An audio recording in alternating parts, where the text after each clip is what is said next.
Folklore. The beliefs, traditions and culture of the people. Passed on in the most part through the spoken word, folklore expresses our values, our shared ideas with others.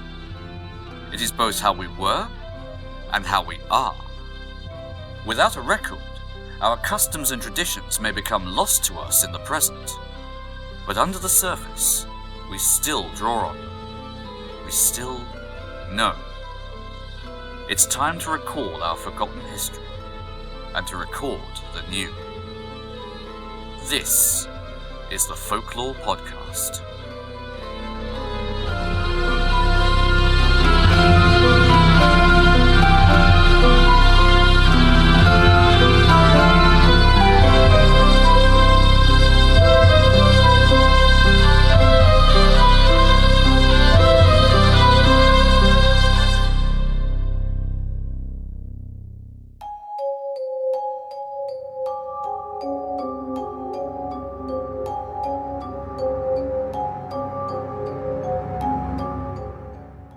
Sometimes, when we go back into history, we find some characters about who there is something unusual. In all other ways, they are quite what you would expect, but then there is a bit more. Consider the case of a middle-class woman from 1607. She is well educated. She can read. She can diagnose illness and discuss its progression. But then, she is said to have used magical books and summoned fairies.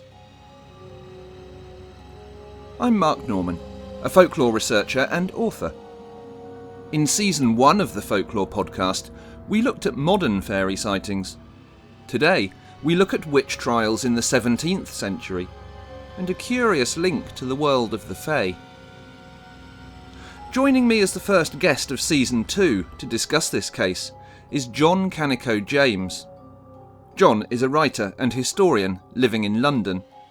He is a tour guide at Shakespeare's Globe Theatre and also presents guided walks around some of the fascinating and macabre sights of the city. Jon has a particular interest in the history of magic and the medieval church and studies medieval folklore and the history of ghosts using predominantly original 16th and 17th century manuscripts and documents from some of London's most exclusive libraries. In today's episode, Jon discusses his work and the particular case he has stumbled upon with which I opened today. As usual, I began by asking Jon a little about his background. My big interest area is the social history of the supernatural. So I'm interested in the supernatural as a part of people's everyday life. And I think it kind of marries up quite well with folklore, because a huge part, people's lives are a huge part of folklore, and how people lived is a huge part of folklore. And I know a couple of people who are anthropologists have interest in this sort of thing as well. My big interest in all types of history, though, is social history. Governments and wars don't really do it for me, but what does interest me is people. And I've always sort of had the belief that if these ancient Greek geniuses can measure the world with a bunch of sticks, and they can make all these advanced calculations from shadows and that sort of thing, that people living at that time, at sort of the great era of the witch trials, for example, which is kind of in England, it's really mostly sort of like 16th century to late 17th, well, in fact, really in some ways to mid-17th. Those people weren't stupid. And if you think about the era they were living in, they definitely weren't stupid, This is the era of where of the Enlightenment, the ground of the Royal Society being created. And so I'm interested in the supernatural as how it comes into people's everyday lives. One of my big things that I love particularly is witchcraft, and the sub-area of witchcraft, and I discovered it literally by accident, is the way that the witch trials sometimes involve fairy lore and belief in the fairies, because I am not a believer in the idea that there is some pre-Christian pagan religion preserved in the witch trials. I'm very mainstream on that, very middle of the road. I think that, sadly, Christian culture effectively obliterated that by the time of the witch trials. but that doesn't mean you're not able to see something very interesting. And so there is a case that I discovered literally by accident that sort of gave me an opening into this brilliant world of fairy belief in the witch trials. Okay, now I know that a great deal of your research is done with original documentation, Absolutely. Archives in libraries. You were telling me earlier that you've read through 240 Yes, yes, absolutely. For my research for a paper I delivered at ASAP in Bristol earlier this year, I read through 240 early modern pamphlets that featured fairies. Some of them were tiny mentions, a couple of them were plays, but there's a huge body of really, really interesting stuff that I have a massive sort of notebook full of all the research I found, and I'm only just scratching the surface of it. I write about it in articles, I write about it in my blog, but there's so much really interesting stuff there. Absolutely, and what's great about this sort of research as well, and we find this with other people that we talk to, is that people who are accessing these types of documents are bringing forward material that is rarely seen or looked at or discussed by people until somebody sits down and tries to interpret 300, 400, 500-year-old scratchy handwriting on a piece of paper and bring it into modern English for us to understand. And that's what makes these cases so interesting, and it's the depth of the folklore within these cases that's fascinating. Now, you were looking at a number of different cases, but you'd like to focus on one particular case. So tell us which case it is that you're looking at. Now, for me personally, I want to say, this isn't for me this is my argument about how the whole field is. For me personally, there was one case from which my whole study of fairies in the witch trials came out, and that sort of blossomed it all out for me. And this is the case of Anna Taylor and Susanna Swapper in Rye of 1607. And the town of Rye is important because it's one of the Cinque Ports. In fact, what it is, in inverted commas, an ancient town. And so, as an ancient town, it had the rights of a Cinque Port. They could conduct their own sorts of trial using the Jurat, which was their sort of ruling committee, and they were able to do trials without going to the assizes. And that's really important for the simple reason that it gives us a volume of recorded material on this trial that you don't normally see. I mean, the things I'm going to talk about today, I imagine they existed in a lot more than this. And I've got some examples to show that it certainly wasn't unheard of all over England to have fairy elements in cunning craft and in witchcraft accusations. But if you look at the assizes, they didn't have very long, these assize judges, in any one place. They were trying high volumes of cases at a time. And so all of the witch trials you see there, like almost all of the other types of trial, they get dealt with in a few lines of text. And it's very common that what you get is, so like 3 or 4 lines of formulaic introduction, 2 lines of actual case information, and then like a line or 2 of formulaic outro, and at the bottom, various words of sort of results, so cull or non-cull, and other words that might talk about whether somebody was hanged or whether they were put in the pillory, etc., etc., etc. So the Rye case is really, really special because the Rye case, I have personally so far transcribed 20,000 words on it. There is another set of documents where the handwriting is really bad, and I'm just making really slow progress on it. But that's another sort of 12 to 14 documents. So that's at least going to be another 10,000 words. And then there is a manuscript at the British Library that I haven't touched yet. I haven't had time to look at yet. And I don't know how long that is, but it's more material. And so all of this gives us quite a lot of detail on this one case, which is sort of very, very deeply interwoven with belief in the fairies. And it's unusual, as you say, to have so much information about one particular case, and this is part of the difficulty in analysing witchcraft beliefs in the early modern period, and particularly what comes out of it in our folk beliefs now, is that recorded information was very scant in a lot of cases, but in this particular case, as you say, there is a lot of detail. So tell us a little bit about how fairy belief and fairy folklore was used within that witchcraft environment. One of the things about witchcraft in that environment is that it is still actually very, very Christian. And so we're not talking about people practicing some sort of pagan earth religion, really. We're really looking at people who are Christians, just of another kind, really. They are this other type of Christian who are sort of divergent, and they're mixing in folk belief with ideas of magic. So, for example, there's a chap, George Gifford, who wrote his a book against witchcraft, and he talks about "Here also lieth in cunning women, that is, a most foul abomination, and that is the abusing and horrible profaning of the most blessed name of God and the holy scriptures, unto witches, charms, conjurations, and unto devilish arts. Such a one is haunted with a fairy or spirit, he must learn a charm, compounded of some strange speeches, with the name of God intermingled, or weave some part of St. John's Gospel or the like." And that's very average and very sort of representative for how they did things.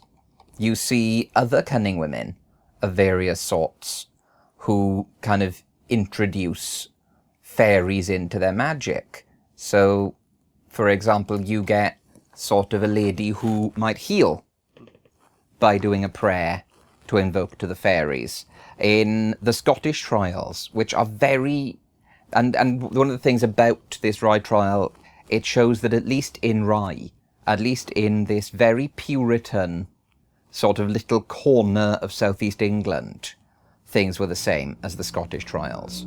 And in the case, for example, you see in another English trial, Joan Tirry of Taunton. She, again, sort of is this person who gathers magical herbs. And when she's gathering the herbs, as directed by the fairies in visions, she actually says prayers over them. 5 Hail Marys, 5 Our Fathers, and the Creed. In her trial, she sort of confesses on the 14th day of the month of June in the year 1555, at the consistory court of Wells, the said Joan appeared and confessed that the fair Fairies told her Simon Richards had bewitched his wife and the cattle of the aforesaid David Morris.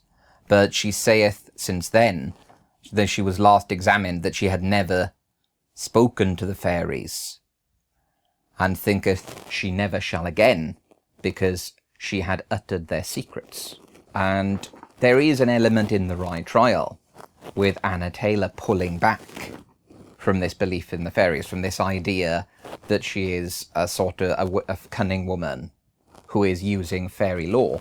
However, one of the other things about the case is you can see enough about her from and independently verify it to know that really she probably was doing fairy magic. There are enough... I mean, her mother was almost certainly a cunning woman as well, again of a very Christian bent. But for Anna, the fairies, if we are to sort of believe any of the testimony, the fairies were an unbelievably important part of it. And I think a lot of people forget when they look at this area that actually the Christian element within this traditional witchcraft was actually very strong. Oh, Lord, yes. Yeah. I mean, you know, again, in the Scottish trials, Agnes Sampson, one of the women at the heart of the North Berwick witch trials of sort of 1589 to 91, and probably the only one who was actually even remotely doing any magic. She was very Christian. She had a special prayer that she would say, and that special prayer would not only heal someone, but it would allow her to know if somebody was going to get better or was going to get sick. And so, yes, I mean, one of the big things to remember is that there were definitely people doing magic at the time. It just wasn't the way we think. It wasn't sort of paganism. It was a Christianized sort of personal faith. But there's a crossover, isn't there? And so many people argue that, or so many pagans argue that pagan beliefs were taken and were Christianized by the church. But actually it's not as clear cut as that, and there's this crossover period where people who are following what we would now call a pagan path or a traditional path are using Christian elements within their work, and there's not that clear dividing line between the two. Oh Lord, yes. And I mean, it is fair to say, by the way, at the beginning and the spread of the church through Europe, they kind of had this three-pronged approach. Absorb anything you can absorb, tolerate anything you can tolerate, stigmatize the things you cannot absorb. But what they usually tried to do was to first stigmatize the things that cultures themselves didn't like. So if there is an evil god or an evil spirit in your pantheon, oh yes, that's a demon. And, you know, that our god, that he protects you much better against that than than your gods do. And if there is a custom they can just tolerate, they leave it for later. Once they're a bit more solid, they might come back for it. But some things do get kind of absorbed in, you know, and the amazing Ronald Hutton at the Witchcraft Museum this October was sort of talking about the evolution of Samhain and sort of how, you know, it sort of wasn't entirely adopted off paganism, but the previous pagan traditions, Samhain and Hallowtide, you know, one isn't the son of the other, but, you know, they certainly meet each other at family funerals. You know, so there is a little bit, but no, in the sense that you don't have, you know, Christians taking pagan ideas. That's just not how religions develop. No, it's not, and there is a spread, isn't there? Judith Hewitt from the Witchcraft Museum a month ago on the podcast was looking at Halloween customs, and we were talking about a similar thing. And folklore travels. And it doesn't just travel from place to place, it travels between cultures, and it gets adopted and it gets changed. So let's pin that aspect down a little bit then. There are various folklore motifs within fairy belief and within witchcraft use, which are really, really important. So let's have a look at three of those in a little bit more detail from a kind of folkloric perspective. And the first of those motifs really is the visionary aspect. It's fairies appearing as a vision within this practice. Absolutely. There is, within all 16th century magic to an extent, there is this need for visions. And I mean, it's a thing that goes back and back and back. One of the things I'm interested in is the nature of experience at that time and back into the medieval era. Because I think one of the ways that we can understand best the most fantastical aspects of the witch trials is by understanding the nature of experience. And so, you know, even from Augustine, you have these ideas that, you know, the different types of experience. So a physical actual vision, a thing you imagine, a thing that you are taught to imagine in the same way as modern esoteric pathworking, for example, or a dream. All of these things are much more close to reality and to real experience at that time than they are to us. So even in the learned magic, you know, you have various spells that do involve triggering a vision of the fairies. You have spells in grimoires that involve in summoning and invoking fairies. And Catherine Briggs wrote about that, I believe, in an article. But in sort of fairy magic, both in Scotland, there's one of the cases is Elspeth Rioch, one of the Orkney cases, a lady named Catherine, is tried, and Andrew Mann as well, the magician, is tried. They have these long dreams and sort of visions of the fairies, where they meet fairy people, and they sort of go and have relationships with the fairies. And so very often that does start in a dream. But in this case, with one of the two main women, Susanna Swapper is sick in bed, and she is very ill, and she has this vision of 4 spirits, and she doesn't immediately know that they're fairies. She just at first knows that they're spirits. And she sort of wakes her husband up, and he sort of wakes up and he's like, "What? I can't see anything," and then rolls over and goes back to sleep. And she starts asking her neighbour and landlady what she should do, and it just turns out that her neighbour and landlady is curiously knowledgeable about the fairies, and at first gives her advice on how to get rid of them, and sort of says, say the Lord's Prayer, they'll bugger off, it'll be fine. But then gradually starts to say, are they not going? Have you thought about asking them if they knew where there was any money buried? And gradually persuading her to get into this treasure hunting relationship with them. And there's another case, it's quite early, and it's the case about this man who meets a shoemaker on a bridge going into London. And the shoemaker sort of says, "Oh yeah, you from so-and-so town?" "Oh yes, well I had a dream where, the sort of fairy told me where I could find buried treasure. But I'm not going to go back there. Good luck. Anyway, if you go back there, you can dig it up." And the guy does. He goes back to his hometown and digs where the dream has said, and finds money that he uses to build a church.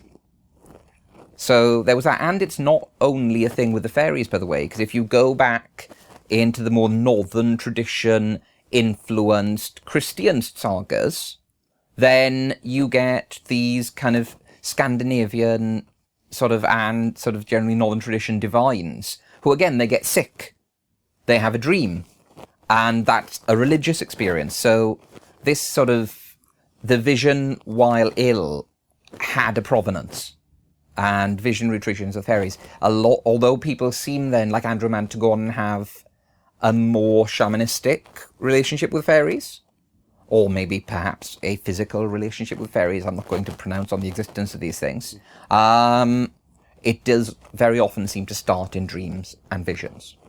So this motif of treasure hunting, then, which is kind of the second of the 3 motifs that I wanted to look at, how does that fit in with the role of the witches in these cases? Are they deliberately looking to pursue treasure, or is it a byproduct of their conference with the fairies that they find out about this? How does the motif fit in with this folklore?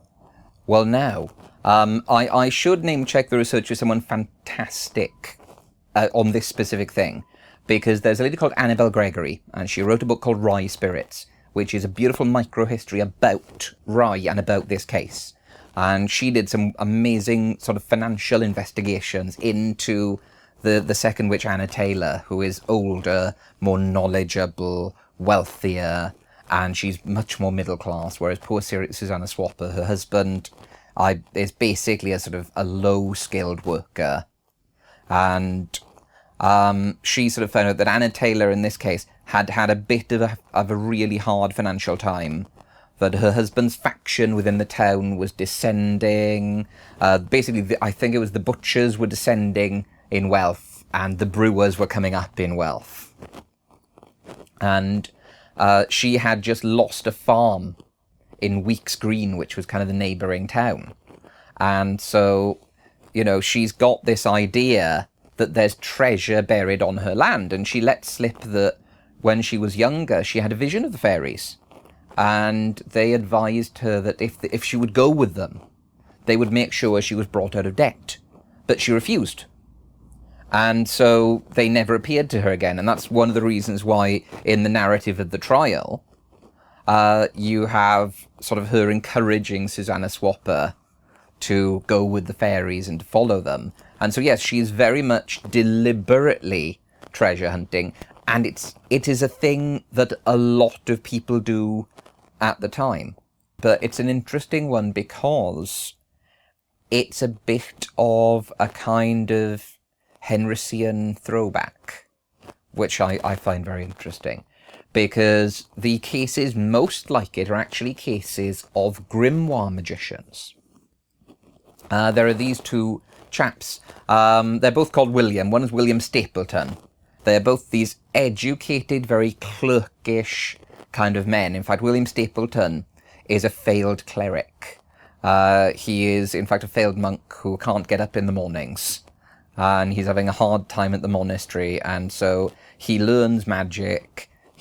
At first he's using magic to treasure hunt because he's desperate to buy himself out of the monastery. And then various noblemen, so it starts with the noble clerics. These knight priests find out, and they start hiring him to treasure hunt for them. And then, various lords find out about him, and they start hiring him to treasure hunt. And he does, though, use the fairies. He has magical books with spells for invoking one spirit who sounds like a ghost, and another one who is deaf, who is Oberon. Oberon, king of the fairies. And there is another, sort of in one of the manuscripts that Catherine Briggs studied, there is a very straight-out kind of modern... Sorry, I say modern. You can tell I spend most of my time looking at early modern books. A very straight-out 16th and 17th century Christian hermetic ritualistic way to summon Oberon. And so Anna Taylor and sort of Susanna Swapper, they are within a tradition, and there is this will not only to treasure hunt, but there is this idea that fairies will bring you treasure. And we know people believed it, because there's this pair of con people, the Wests, John West and his wife, and their main modus operandi is to persuade various wealthy people that they can get them conversation with Titania. And there's one businessman where they utterly fleece him by getting him to make these really expensive vessels to hold money, and by getting him to buy expensive materials, and by getting him to sort of to buy things that they can use, and to pay them money to do spells for the fairies, and to give them sums of money they can ritually put away to be doubled. They also convince this poor serving maid in a house just off the Strand that they can give her beauty and love and money, and they get her to kneel with a pot that they say will be filled with silver. And she's nude, and it's late at night. And unfortunately, what they do is they rob her. They steal her clothes, which would have been a valuable commodity in and of themselves. And they steal her life savings and run away with the money. Not as bad as a poor apprentice goldsmith, where they convince him that, he's going to have a romance with Titania. And they get him at kind of St Giles area to go out in... And St Giles now in London is a shopping centre and full of restaurants like Jamie's Italian. Then it would have been quite wild. It would have been marshy, wild land between the city of Westminster and the city of London. And of course he goes out there with loads of gold plate and gold and money from his employer, ready to meet Titania and be whisked off to a romance with the fairies. When they just they've hired thugs to beat him up and steal his stuff. I'm just going to deviate slightly and jump on a point here before we go to the third motif, and that's that looking at these characters of Oberon and Titania. Yes. Now, in real life, you're a tour guide at Shakespeare's Globe. Absolutely. So this area kind of resonates. So I can't not take the opportunity to just throw in... When you look at these characters of Oberon and Titania and the other fairy elements within Shakespeare's work, yes. How is that drawing on the traditional folklore? Is it a good representation and a good use of folklore in this way, or is Shakespeare just taking some model characters and using them to his own ends? Well, now, Midsummer Night's Dream is a really interesting play for a really large number of reasons. It contains weird elements of science fiction. There is a bit where Titania is talking about sitting with her maid on other planets. I think Jupiter and Neptune are the ones they mention. I may be wrong. But talking about yellow beaches on far off planets. It's all about the soul of, say, the argument between Oberon and Titania that starts the events of Midsummer Night's Dream. It's all about this little changeling boy. And that's a very folk motif of sort of the fairies taking away children, and even sort of, as you know, I'll talk about in a bit, the souls of the dead. It's also a very telling social commentary, because the people who are the rude mechanicals in it, the trades that they do are basically the lowest trades in a town. So they are trades.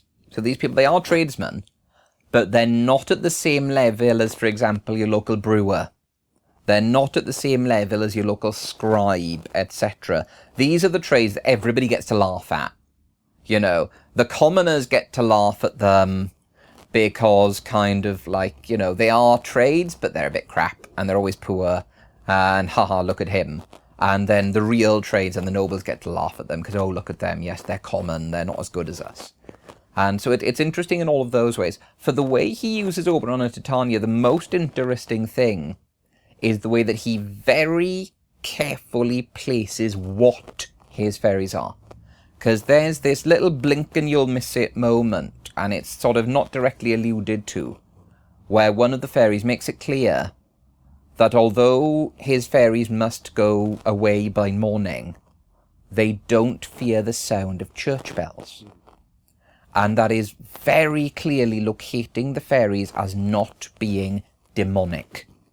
And that was a contortion that kind of divines of the time were going through right from the medieval era. And I wrote on my blog, in fact, a bit about how they chose the language for fairies, and how they applied words for the dead and for demons to fairies, Lamia, etc.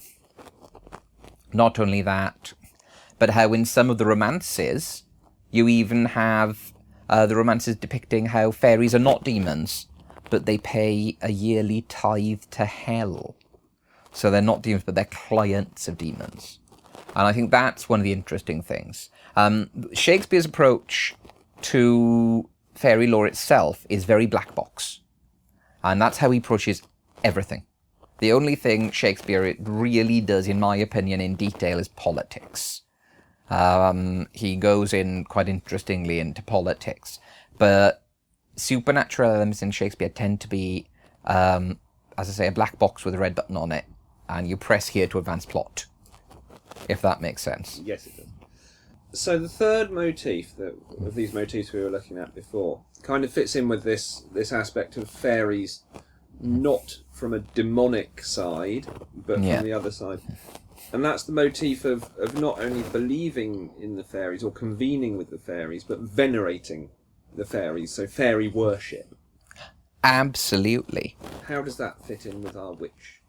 Now, this is one thing. I mean, it's not unique to the Rye case, but it's something you see in a minority of cases, but it's interesting the way they do it.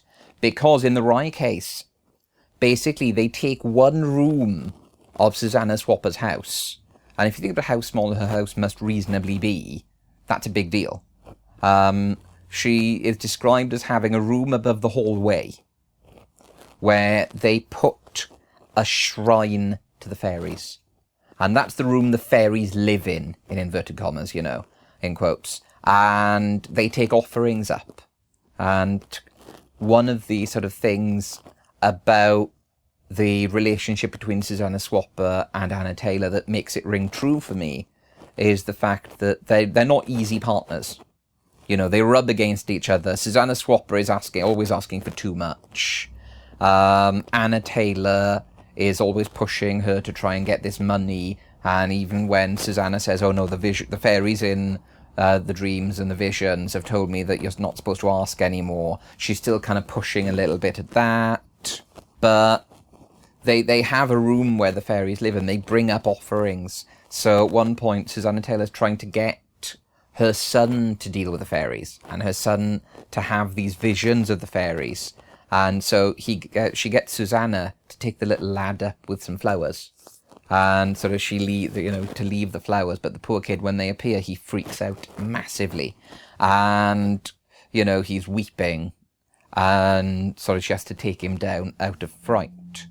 But you do get this kind of relationship between witches and fairies where they do have an intimate relationship with them, but it is kind of very worshipful. And Andrew Mann, a Scottish one, Scottish fairy magician, talks about how he had a romance with the Queen of the Fairies.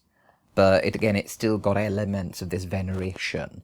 And it reminds me, although I'm not in any way an expert of it, in the way that other religions that are that have elements of Christian influence deal with things. So, for example, things like voodoo and the other sort of Christian influenced religions that you see in sort of some parts of the US and South America, where you have sort of people who have a deep relationship with kind of spirits like the Lua and things.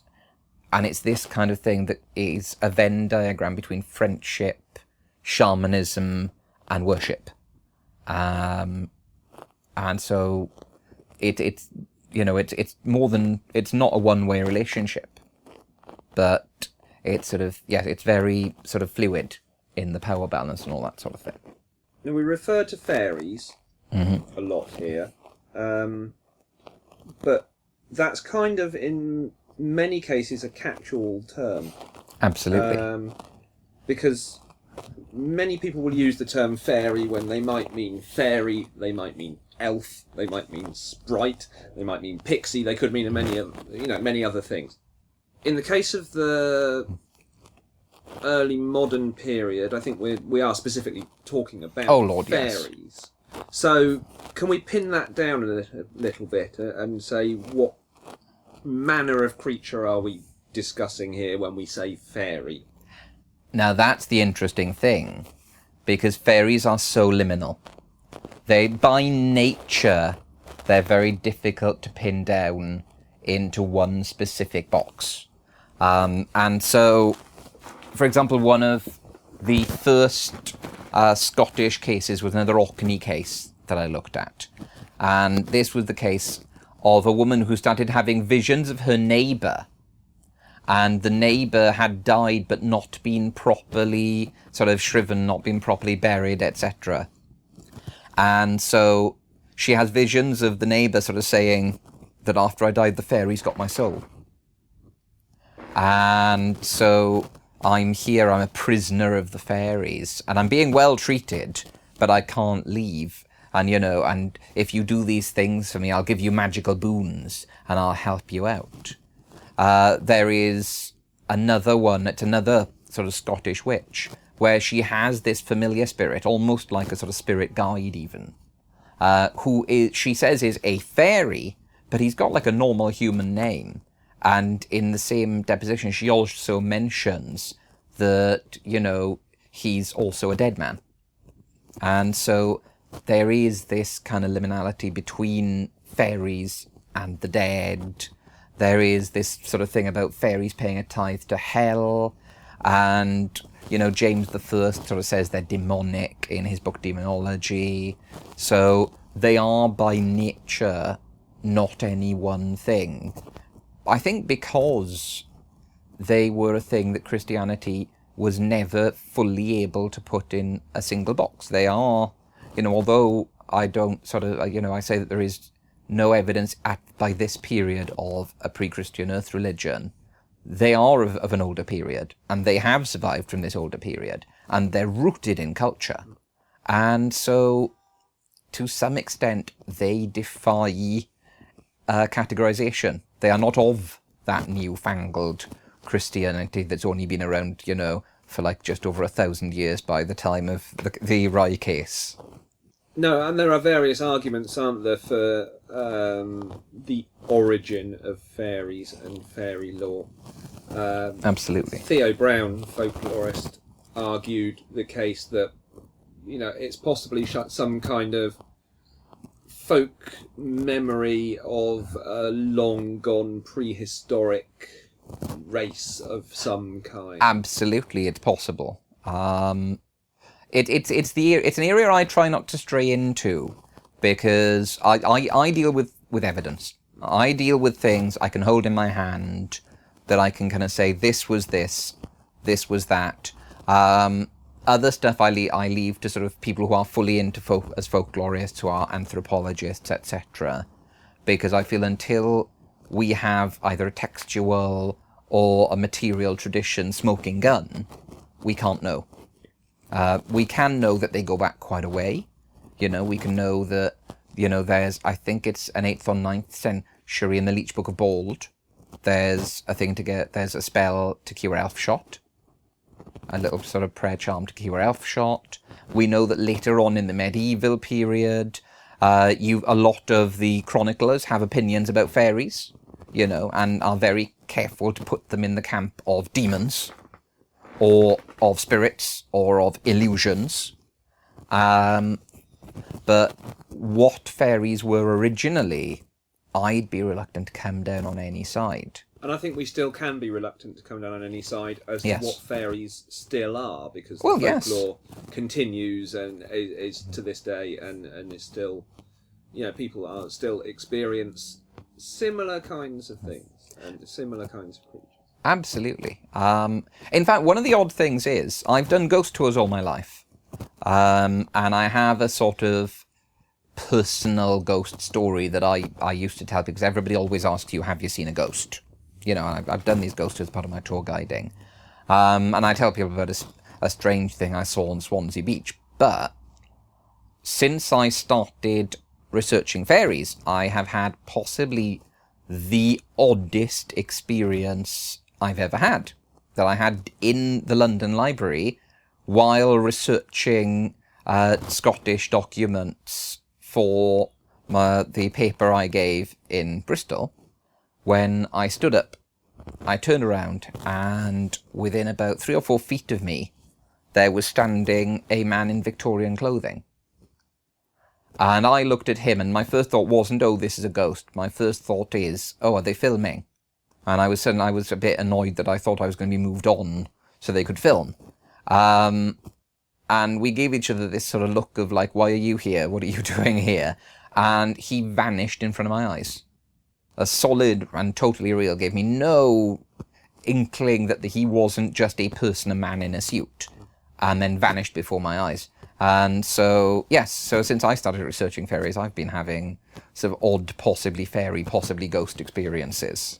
And that's interesting, isn't it? And do you think, because fairies are this kind of liminal creature, this liminal motif or symbol within folklore, that by concentrating more on that aspect of your research, you're drawing more heavily on a folk memory or a collective memory, subconscious, of that creature, and therefore it becomes more meaningful and more prevalent, and suddenly you draw on that, and that's why these experiences become more to the fore?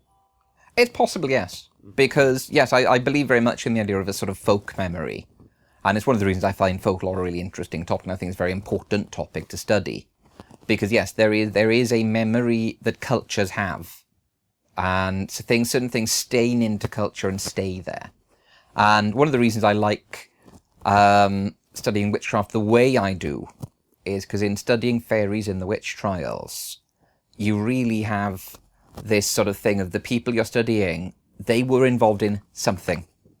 A lot of witch trials, it is politics at a personal or national level, it's debt, it's the psychological thing of shifting blame for charity that you can't give onto the person, and it's something we still see now in other aspects of life. And so you very much find yourself sort of thinking, looking at a lot of cases, well, the only person I'm learning anything about is the magistrate. I'm learning a lot about this magistrate and his opinions. And there is an aspect of that in the right trial. I mean, we'll never fully know whether Susanna Swapper was just pulling this out of her backside. There is a suggestion that by the time it gets written down in the form I've read it at the Jurat sort of trial documents, there are these 23 depositions. By that time, she's told the story like 4 times, and this is the 4th iteration of it. So there is an element of that, but, these people, they were doing cunning craft. they were invoking the fairies. The things they get accused of, sort of cursing and satanic witchcraft, etc., that's about the people prosecuting them. But you are looking at a thing that somebody really did. You are looking into a tradition that was part of life. And once you have that, I think you can understand a lot more about people living at that time and their attitudes and why they did what they did. You've spoken once or twice about fairies alongside the role of the dead. Yes, absolutely. So is there a crossover we need to be examining here between fairies and the dead in this? Well, yes, and I mean, something that this is like someone's huge project. The crossover between sort of fairies and the dead, that could be a whole area of study in and of itself, because it's not just fairies and the dead. There is a case, a chap called Andrew something wrote an amazing book about it. It's on Island McGee. It's very late. It's 18th century, and it's a demonic possession case. But it involves the appearance of a boy wearing slightly archaic, fashionable clothing, and this apparition of this boy.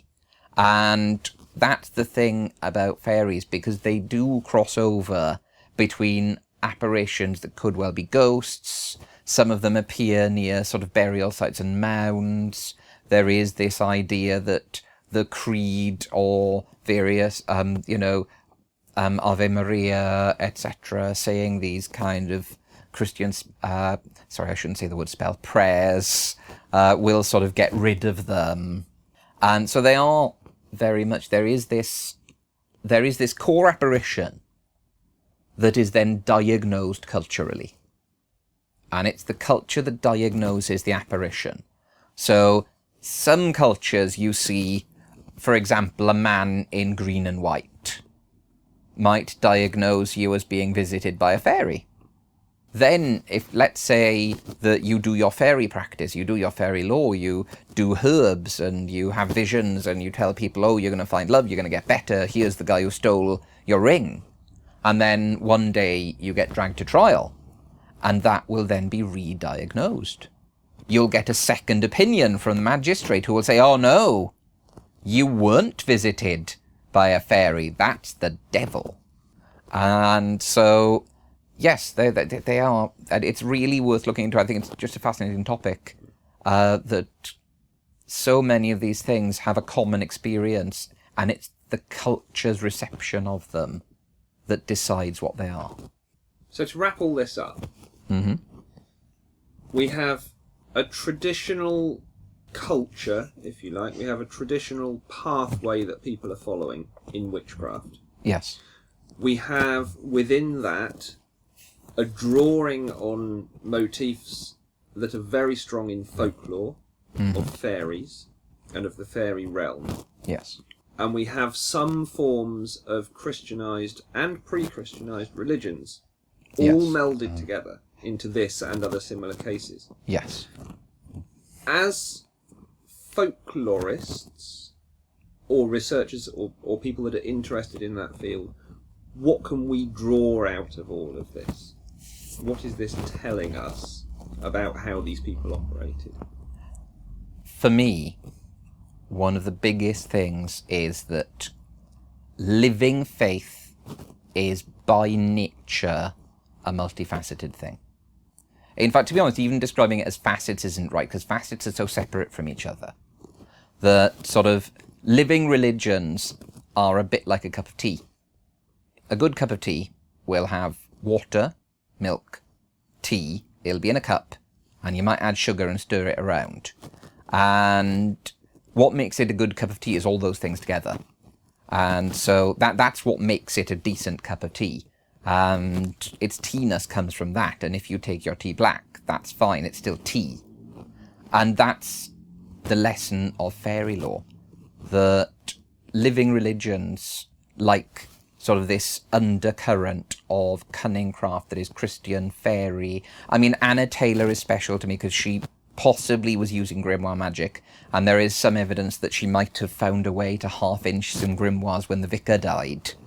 A cunning man called Zacharias of Hastings some of his books went to the previous vicar, Brace Girdle, and one of the depositions put to her that she refused to answer, one of the questions rather put to her that she refused to answer was, did you get these books?